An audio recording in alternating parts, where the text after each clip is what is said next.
Ici, à São Miguel, au nord de la capitale capverdienne, se trouve un refuge pour les singes.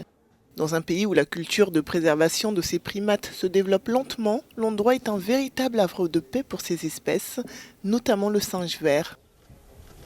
C'est ici que travaille Grisha, un Français de 57 ans. Mon rêve était de voir les singes en liberté dans une réserve, heureux avec toute la sécurité dont ils ont besoin.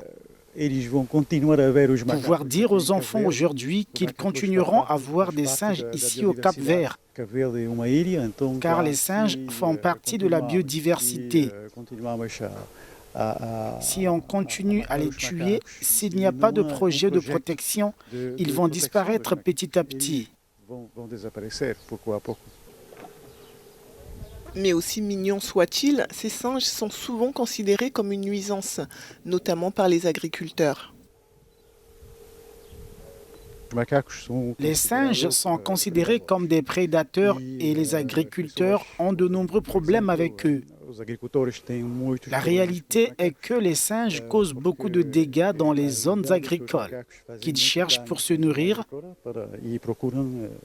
La seule réponse qui existe aujourd'hui à ce problème, c'est de les tuer.